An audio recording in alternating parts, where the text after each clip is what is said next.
Today on the Milk Making Minutes, you will hear a story that is not only a testament to the determination of a new mother and the deep support of her partner, but also a reminder of what life was like for new parents in the early days of the COVID-19 pandemic. There is so little help for new families learning to breastfeed in the best of times, and compounding that with losing all of the intentional support so strategically put into place exacerbated the problem for my guest, Sarah. To complicate the matter further, she gave birth to twins. Ultimately, hers is a story of triumph, of finding support outside of the hospital system, and of getting the right information from the right people to make breastfeeding possible. Sarah's story is also one that highlights that only those of us with the resources to do so are guaranteed the care we need to feed our babies human milk. And even then, it doesn't always happen. In this episode, you hear me give one suggestion of something we can all do to chip away at this unfair system, but I would love to hear your ideas too. After you listen, I invite you to join the Milk Making Minutes community group to share the ideas you have of how we broaden access to breastfeeding support on a community, state, or national level. I'll see you there.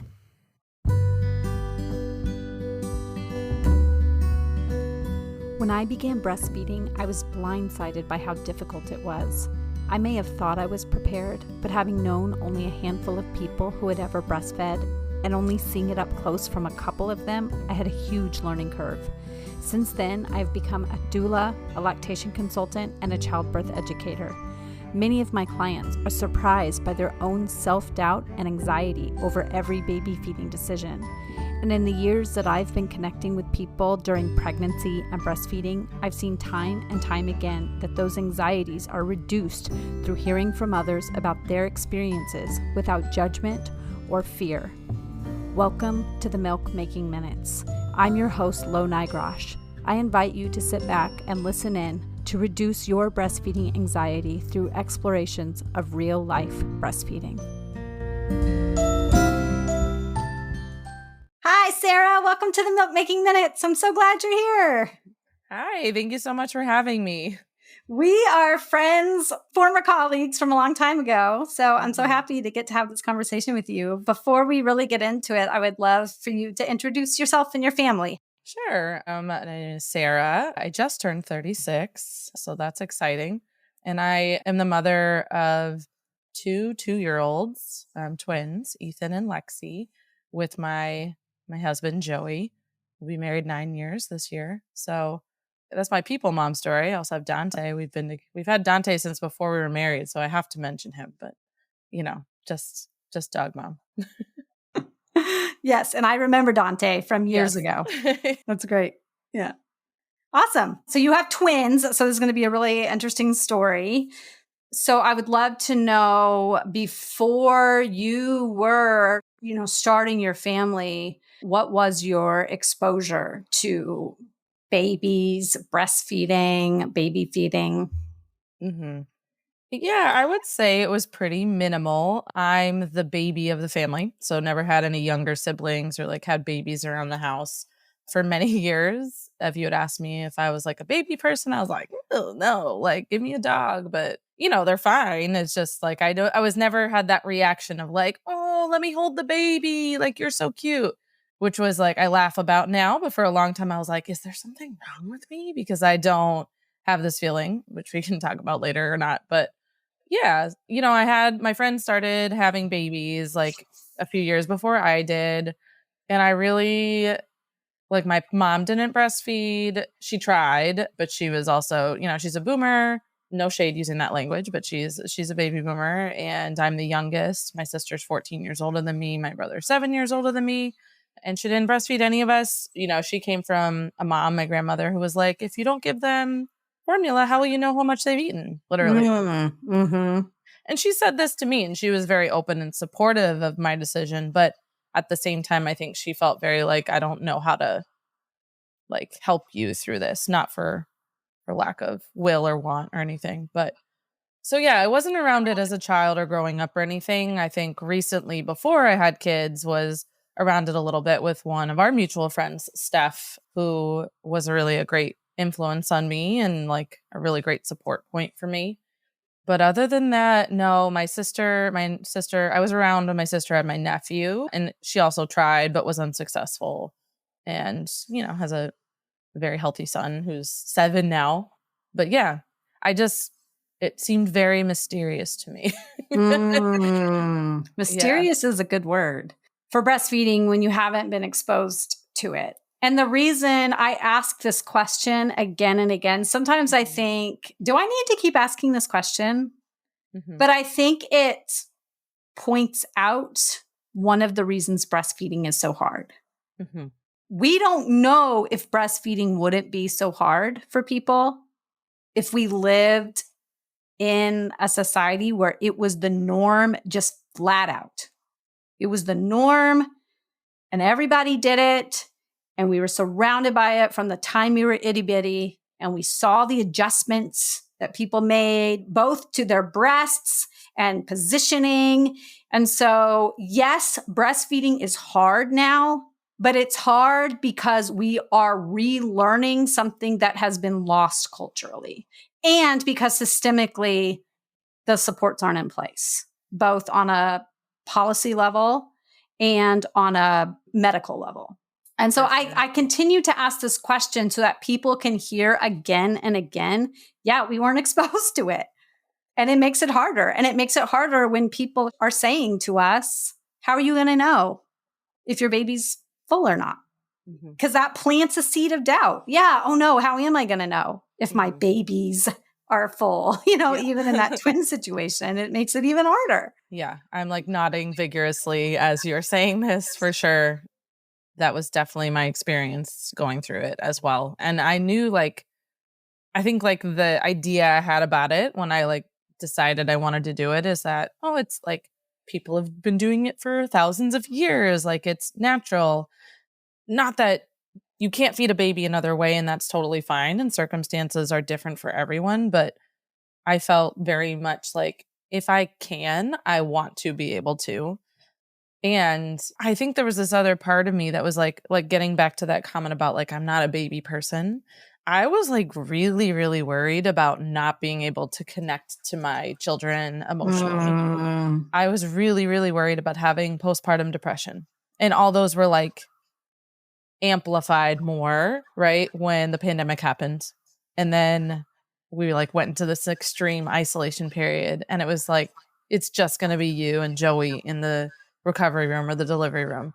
And oh no, the doulas that we hired actually can't come into the hospital to support you through the birth. And just all these things that all of a sudden was okay, just kept getting cut. And I was just I became really, really, and I kept just adjusting, but I became really, really I don't know if I'm able to do this. I'm just going to take it one step at a time. But it was really, really hard for a lot of those reasons early on.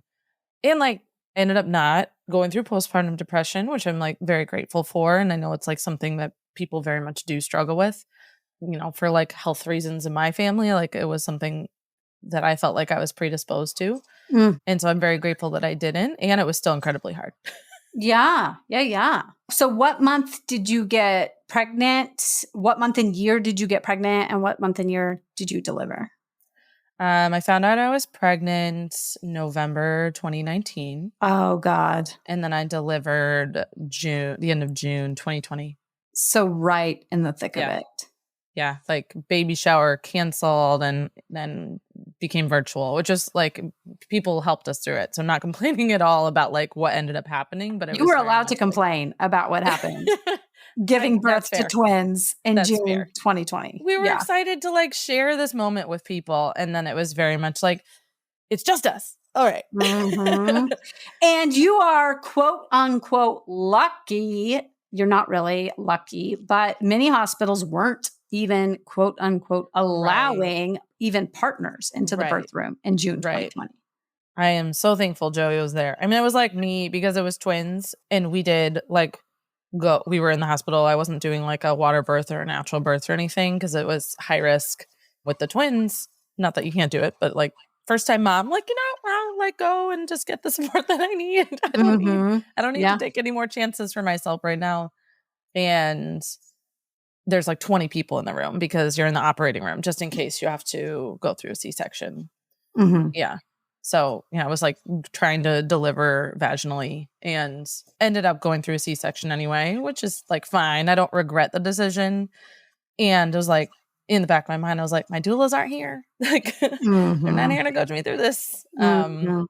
Just, because the Ethan was first one. He was sunny side up. So I was like pushing and pushing and pushing. And this was after 72 hours of back labor where I was just in pain and I couldn't get up. And I had checked into the hospital 3 times and they were like, you're really tired. And I was like, I know, but I can keep trying, But eventually I was like, I just want to meet my babies. But that was another thing, right? Like I knew that if I had them C-section, it might take a little longer for my milk to come in and, or like the colostrum, right? Like I just, as much as like we read about it and we watched the video, because like we couldn't go to the classes because it was a pandemic. So we watched the like online generic breastfeeding class, which was fine, but it also just makes everything seem like sunshine and rainbows. Right. Yeah. And at least the one that we saw, and they were like, just like try rearranging. And that was like the problem solving, but it was very much like, this should be like calm and normal. And I was just like, this is not my experience. Like I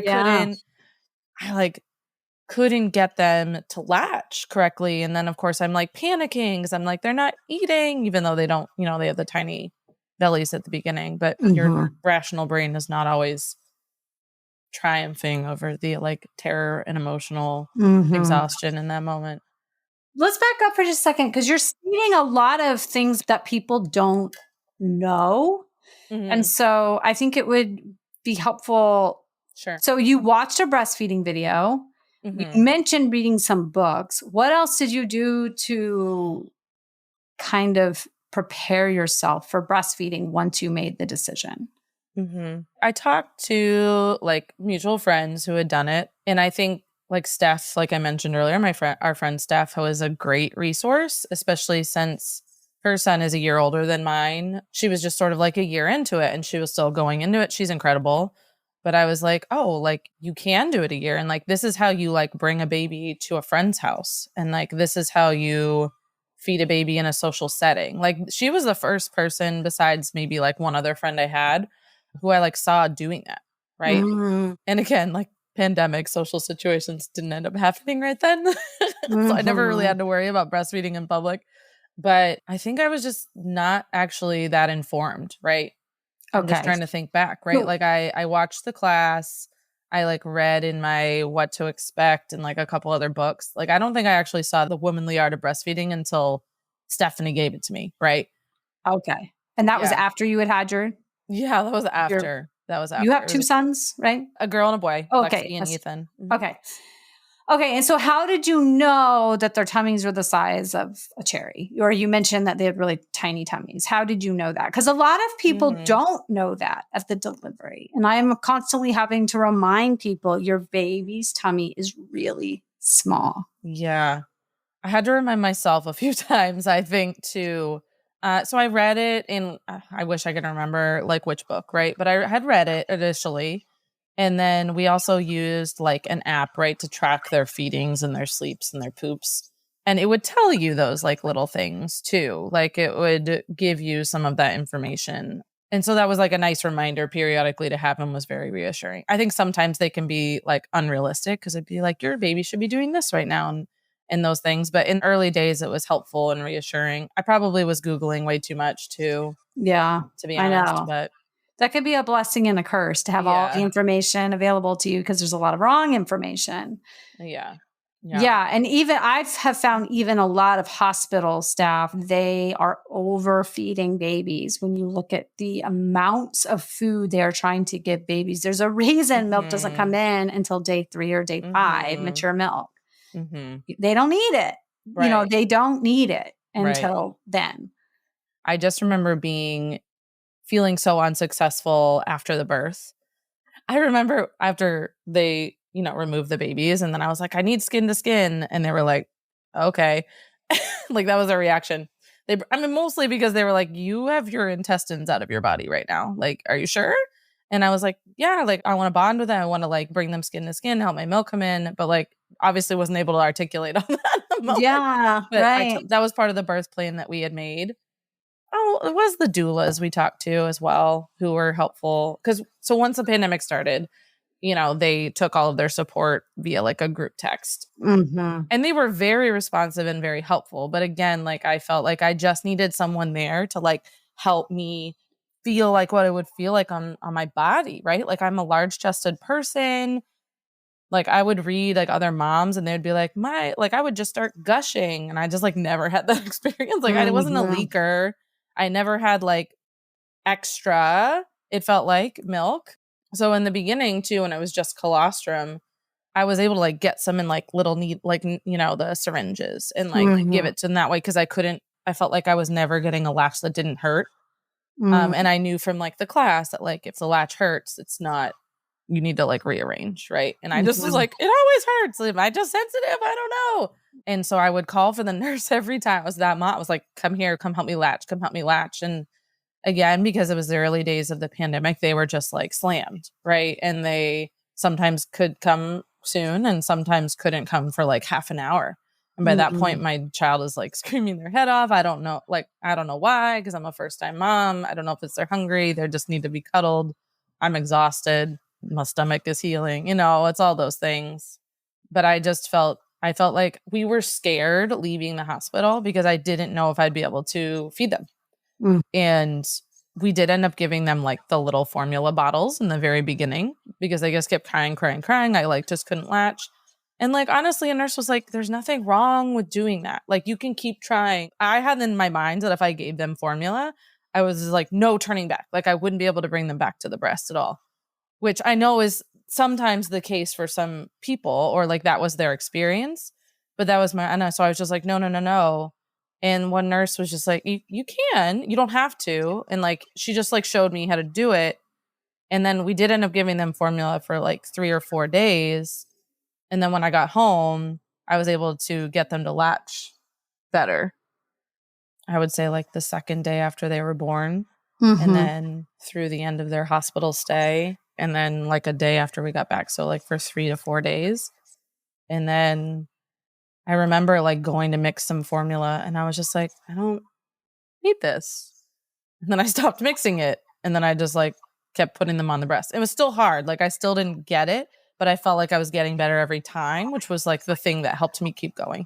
But yeah, it was just like literally asking every nurse in the hospital, what should I do? Should I like do this to get it in their mouth? Their mouth is so small. Like, how do I get them? And they weren't preemies, they were fully grown, 37 weeks. Didn't have to be in the NICU, thank goodness. But I was just, I feel like it took me a solid 8 weeks to like even feel like I was doing it sort of right. Yeah.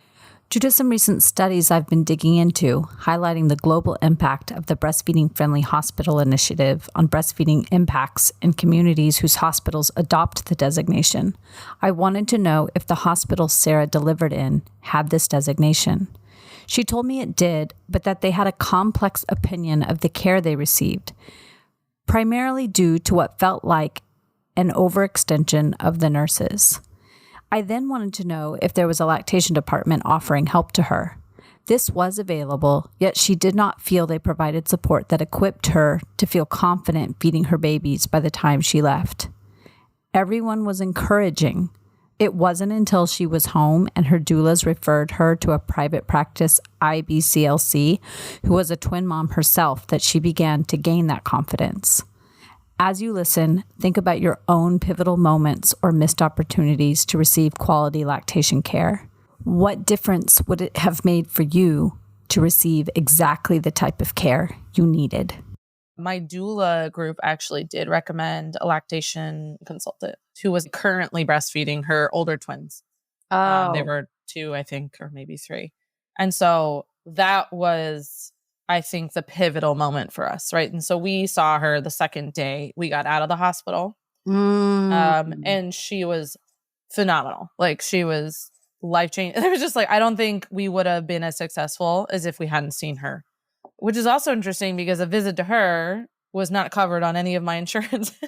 So like the person I really needed to see, we had to pay out of pocket, which like thankfully we were able to do. But it's just one of those things where you're like, the system is not set up to support moms and people breastfeeding. Right. What insurance did you have? Oh, that's another fun, long story for another day. We had United Healthcare up until June 30th. The babies were born June 29th. Then our healthcare turned over to Cigna on July 1st. So part of the birth was on United Healthcare, and part of the recovery stay was on Cigna. And it was all a nightmare. I'm still dealing with it. Like, we didn't get a bill because the hospital didn't know what to do with it. We got a bill a year afterward. Yeah, it was nuts. Was that because of a job change or because an employer changed insurance companies? Our employer changed insurance companies, and then their year, because our school starts July 1st. What a nightmare. Yeah, and we knew it was coming. We tried to get ahead of it, and it didn't matter. Like, we talked to everybody we could, and you can't plan a birth. They just didn't listen to us, so yeah. I was curious to know if this amazing IBCLC who changed the game for Sarah didn't bill insurance at all, or if her insurance denied the coverage, and it was the latter. This is not uncommon, but should be criminal, given that the Affordable Care Act states, quote, health insurance plans must provide breastfeeding support, counseling, and equipment for the duration of breastfeeding. These services may be provided before and after birth, end quote.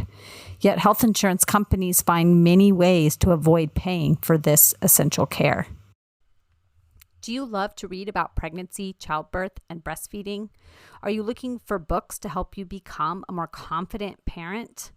Or perhaps books to help you understand what went wrong with your breastfeeding journey or to do better next time with breastfeeding? Or do your kids have questions about breastfeeding or pregnancy, but you don't really know how to answer them?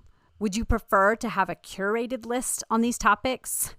Go to the link in the show notes to my new affiliated bookshop. Every purchase you make benefits the Milk Making Minutes. But better than that, these books are vetted. I've read them all, and I feel very confident recommending them to you. I'll be adding to them continuously, so go to that link when you want to purchase a book. It will help the show, and you can feel confident it will be a purchase you will enjoy.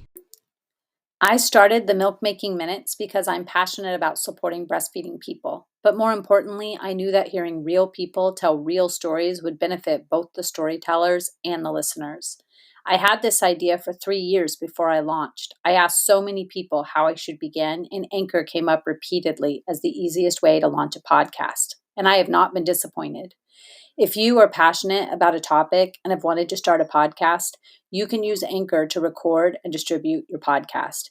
It's easy to use. You can use the editing tools right from the platform. You can distribute your podcast episodes seamlessly to listening platforms like Spotify and Apple Podcasts right from Anchor. And the best part is, it's free.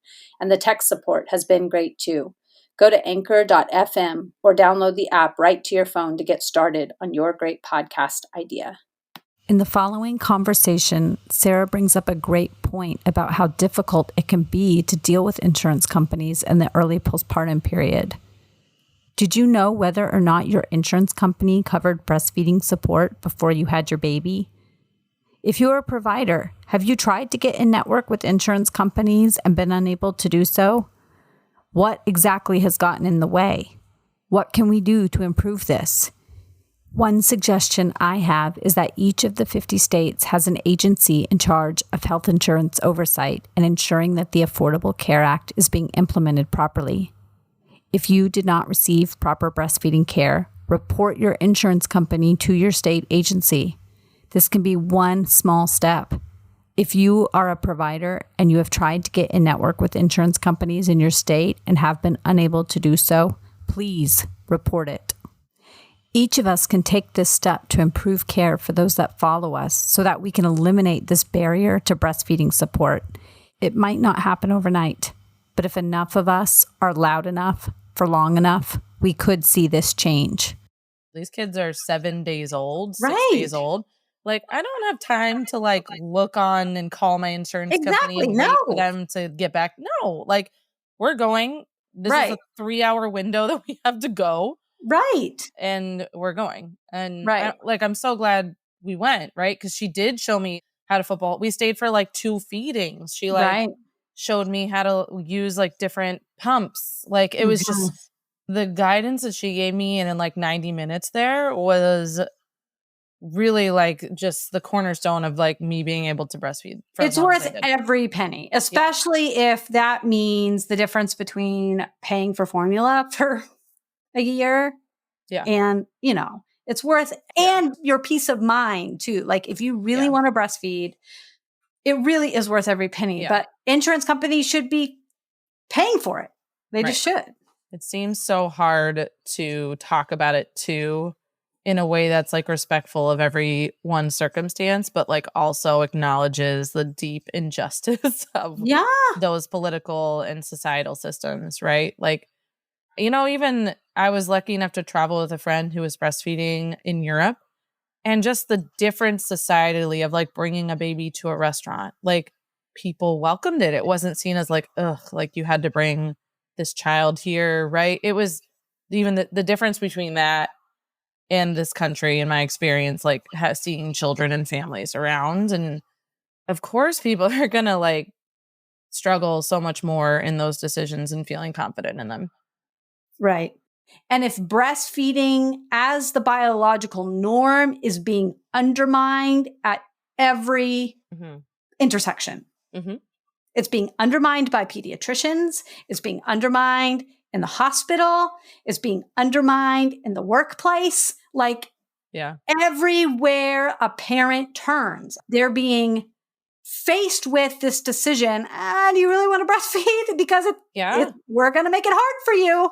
My OBGYN even like, I think I was at like 6-month check, like my personal like checkup afterward. And they're like, oh, you're still breastfeeding? And I was like, yeah. Like, why would you ask me that as a surprise? I think it was a nurse, but I was like, I think it was meant like, oh, good for you. But it's like, okay, great. Right. Yeah. So hard. So you had this 90-minute visit with this lactation consultant who was also a twin mom. And that you said that changed the game for you. It changed the game for you both physically in terms of like how you felt and emotionally. Yes. I will also say like Joey my partner, my husband went on that visit with me. And that was also, he talks about that visit as well as being a way that he felt like he could better support me. He was phenomenal during the entire time. Like he was like, whatever you want to do, we will do. And would like, he's the master diaper changer, would like change the baby, bring him over to me. Like, and then while I was holding that baby, he would change that baby and bring him over to me so I could football hold. Like I couldn't have done it without Joey. Like I literally could not have done it. Yeah. And I think like after that just felt much more confident with how I was setting up. Like she told me how to put the babies on the boppy, which was still okay at that time. Right. To set them up here. She's like, here's how you lay them out. And then you get in your twinsy pillow. And then, you prop yourself up with these pillow. Like I just like needed to see that and feel that. And because you really can't, I never experienced like walking around with a baby breastfeeding, because I was like, here's my station. I have my like setup and my water, and Joey would bring me snacks and he would make sure it was all set. And then you had those moments where the babies would like fall asleep on the twinsy pillow or like on you afterward, which they're little milk drug faces. And so I started to see that, right? And that was encouraging and that was like reassuring. And then I just started to feel more confident with like, okay, like this didn't work, I can try this. And so, after that, I really just ran with it and never like didn't have to go back to formula at all. Milk came in, it was fine. Yeah. And then I'm like thinking about like the tools we had, right? Like we had the My Breast Friend pillow and the twinsy. And sometimes I would use both. And like all the pillows around me. I think I showed my boobs to more people than I ever thought I would. I'm like, yeah, right. You get so comfortable with just, this is what it is. Yeah. Cause I wasn't like doing wraps, I wasn't putting a cover up at all when and I was very lucky to have like my parents came down. Joey's parents flew in from Iowa. So we had a lot of help in the first few weeks. And like some friends were like, hey, we'll quarantine for 2 weeks and then come over to help you for a day. So they came over and helped me, but I was very much like, well, here I am, like people just get used to it. So like I got over that pretty quickly, but first time mom stuff, right? You're not sure what you're you're like, just going with it. I wouldn't Yeah. have been comfortable with this 2 hours ago, but now I am. Yeah. So you paint this picture of feeling more confident as you see your babies getting what they need. Yeah. So you said you would see that milk drunk Yeah. look on their face, and then you would get a sense of ease from that. Yes. So, and you said it took about 8 weeks for you to feel like, I've got this. How much of your day in those early months did you spend feeding 2 babies? Oh gosh, I wish I had mapped this out. I know, right? I did not leave the couch in my living room, and we have a 2-story house. I did not leave the couch in my living room for 2 weeks. And part of that is like I was recovering from a C-section, but actually my recovery went very well. I just like wasn't sure if I could go up and down stairs and like get in and out of my bed. But we just like had 2 little bassinets sort of in an entry, like a foyer that's kind of dark. And that was like across from the couch. And I was like feeding them every hour to 2 hours. And it took a while to get them in sync. Like that was the purpose of the tandem feeding, right? So tandem feeding, right? Having them both at the same time. I usually did Yeah. the 2 football holds simultaneously. I tried some other holds, but I did football holds throughout like 18 months, honestly.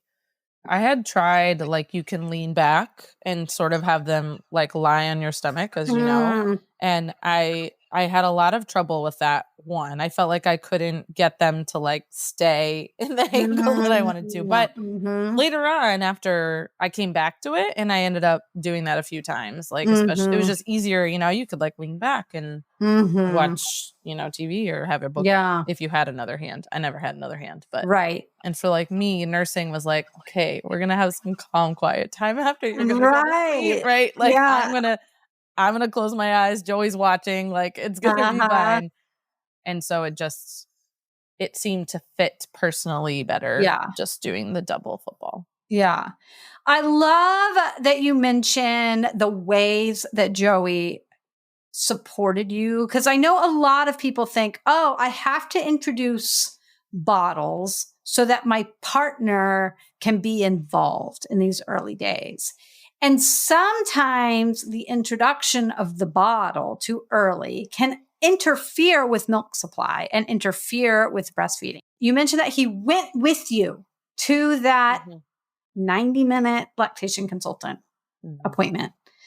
And Max also went to several of my lactation consultant appointments in the early day. I ended up going like 1 billion times. So he did not go to every appointment I ever went to.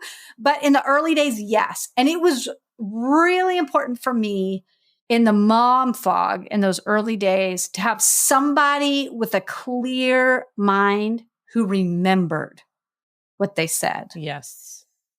So what role did Joey play going to that lactation consultant appointment to you? Why was that important for you, for him to be there?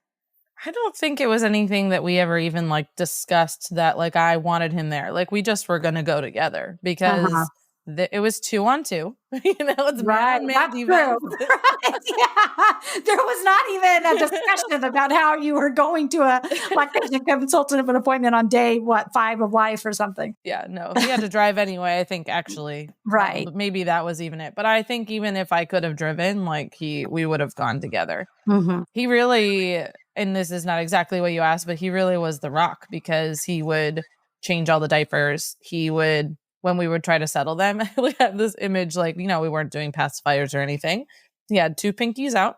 He would stick them in their mouths while they're in the bassinet after they'd feed and try to get them to like go down, like, horrible angle on his back, right? Like leaning over the bassinets while I'm like sitting on the couch trying to like recover or clean up or even like if I'm burping, he's like rocking another kid to sleep. He was involved every step of the way. There were sometimes I was like, I'm sorry that you have to do that. And he was like, no, you are feeding 2 humans right now. You are feeding our babies right now. And I'm going to be over here washing the pumping materials or whatever. He was and is just like phenomenally supportive in ways that I don't ever feel like I have to ask. I think we're just very much on the same page about what we wanted to do and to support that. Mm-hmm. Yeah. Yeah. And you also mentioned you would get all set up on the couch Mm-hmm. and then he would bring you babies Mm-hmm.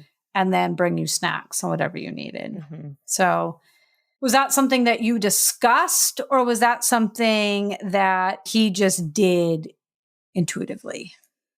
We probably discussed it, but to be honest, I didn't ask him to do that. He said, this is how it's probably going to be, right? And I was like, yeah, probably. Okay. It's just in order to attempt to get some sort of like schedule and like control over our lives so that we could nap, right? Or we could eat or we could take a shower to try to be the most efficient in those moments.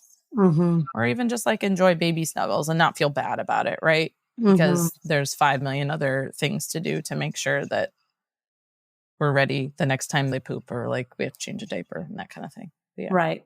Yeah. And I think it's important if a person's partner is not intuitively picking up on those things. Like Joey sounds like he just intuitively knew to do that. You know, many partners would be open to doing it if you said, I need this. Yeah. I mean, you have to say it if you need it, right? If it's not happening. But I think the other thing is like we went through all the classes, all the breastfeeding support. We talked to the doulas together. It was never just like me. I went to a couple like prenatal yoga classes alone, right? But like, like he was involved every step of the way. And so I think like any information that I had, he had. Mm-hmm. Okay. So we've talked all the way up until about the 8-week mark. And you've mentioned pumping. Had you started pumping early on? Yeah, I did start pretty early on. Again, that was actually some advice from the lactation consultant, the twin mom, to like, I was worried that my milk supply wasn't going to be enough.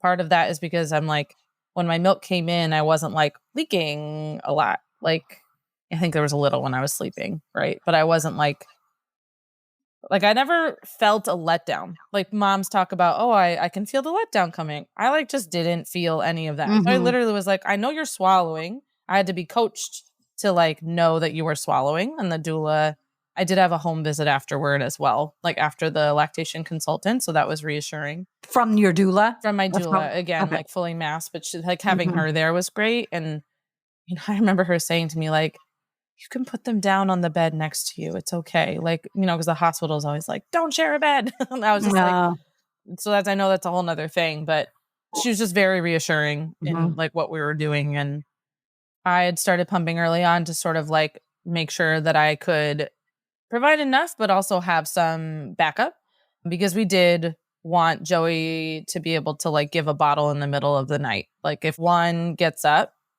we used to have like, all right, I'm on Alexis tonight, or like I'm on Ethan tonight. Yeah. Or alternate. And so like that we could just get some sleep. So I did start pumping to try to get enough for him to do like every other time a bottle overnight. Just to get through. And I was able to do that. And at the same time, a friend, Steph, had donated 3 months of her milk that she couldn't give her child because he had an allergy and she had like had that. I am so grateful for that because actually there was a time that I had mastitis and then I just wasn't producing really anything for like a week. And so I couldn't, like I was pumping and like 2 ounces would come out after like 30 like total. We went through all of it. Like we didn't have it. We just gave the last 2 like 4-ounce frozen milk like just a couple months ago that I found in my freezer. I was like, all right, crack some champagne. Like we did that. That's amazing. And we just, you know, for fun because they needed it. But that got me through. Like I only ever just had just enough. Like I didn't have a freezer full or anything. I had like 2-gallon bags, but that we'd go through that in 3 days just from nights. Not even, and like once we started daycare too, obviously I was pumping.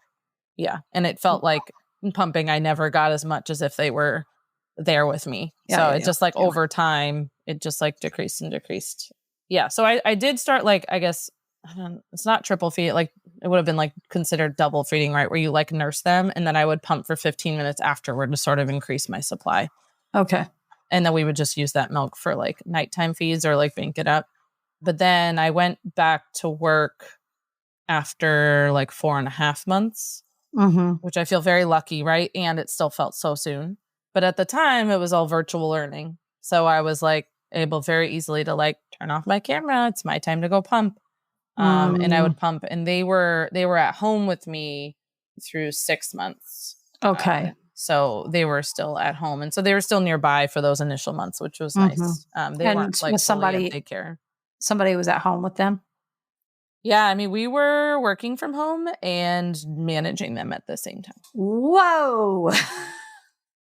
Which for most of it, that was me. I was like the primary care person, and I will like the initial months were incredibly hard, and I just like I don't remember them because of exhaustion, but like right around 3-4 months when Joey was at work full time and it was just me, there were times where I would cry every day because I'm like trying to like move one over here. It's all me by myself, and Joey would have to go into work at some point, and then he'd come home and just be like, okay, what can I do? Like I'll change these diapers, like what can I do for you? Because I was like, I'm so tired. I bet. Yeah.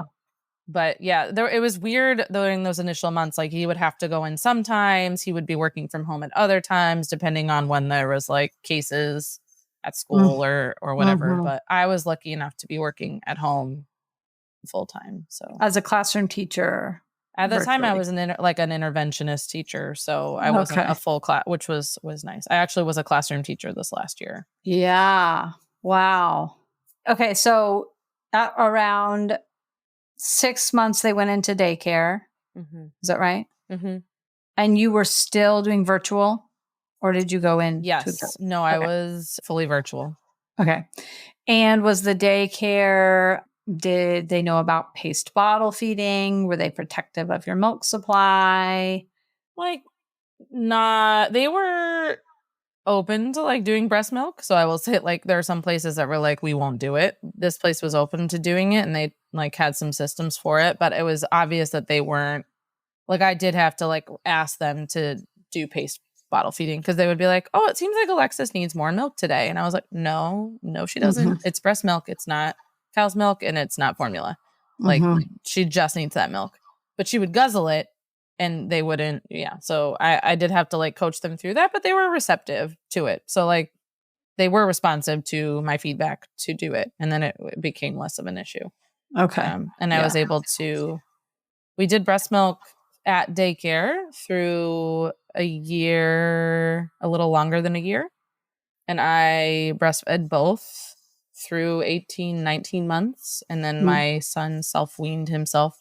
He just was like, he would come on, he would like pop on because his sister was on. He was like, nah, I'm done.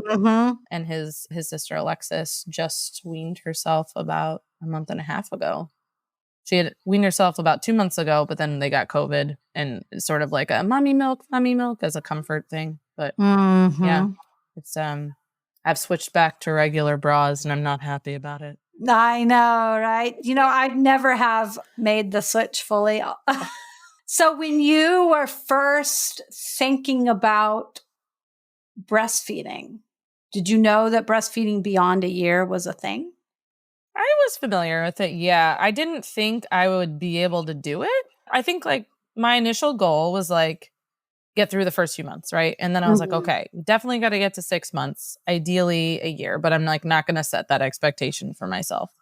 But honestly, it got so much easier at 6 months that it was like, why would I stop? And then I was like, we're just going to see how it goes. Like, I'm not going to withhold from them, and we'll see how long, where they take us. And it was kind of cool to see Ethan like just be like, yeah, this is right for me, because he was like a voracious nurser too. He would be like intense about it too. So I was kind of surprised when he was just like, yeah, no, I'm good. But he was also he loves solids. He loves food. Yeah. And I think that was very much like, I kind of like this better. And that's fine. Yeah. And then for Lexi, it was a different journey, much closer to 2 years. I think as I got to year 2, I think I felt more like, oh, it would be nice if I didn't have to like sit here and nurse you all the time. But if I could just cuddle you, right? But then I was like, I would have those thoughts sometimes. But then I was just like, when she's ready, she's ready. And so that it felt good when I was just sort of like, hey, she decided it. It wasn't forced on her. Yeah. Yeah. That's really great when it can end so gently and slowly. Yeah. I then asked Sarah what she hoped to take with her from breastfeeding her children into the rest of her life. And her answer so eloquently describes the deep connection so many of us feel to breastfeeding our babies and highlights how critical it was for her to get that support. Whether you have breastfeeding moments to cherish long into old age or are mourning the loss of the experience, know that engaging in these stories and telling your own is how we create a future where our children will not struggle so much to feed their babies. Yeah, I mean, I think there's some like visual images I have in my head, right, of both of them like passed out afterward, like a little milk on the side of their mouth, like I said, milk drunk. But I think overall it's a feeling like I'm really, really proud of my just like sticking with it and that I was able to do it for almost 2 years. And again, like everybody has different journeys, but I I feel like it did help me bond with them really well. I felt like it helped me be the mother that I like want to be in terms of like being that loving, like supportive mom. And I'm just really proud of being able to do it. And also like we had the resources and the support, but it was still so hard. It was Yeah. still so hard. Yeah. Would I have twins in a pandemic again? I don't know. Ask me that another day. But yeah. Yeah, I think it's the feeling and just like seeing them satisfied. Yeah, that's great. I love that. Well, thank you so much for sharing your stories of breastfeeding twins. That's going to be really encouraging. That's my hope. It's so scary and overwhelming if you're going into it first time. And just know that like there's no like point of no return. Like there's plenty of times that you will trip or fall or mess up, and it's actually possible to keep going toward whatever breastfeeding goal you have. So Love that.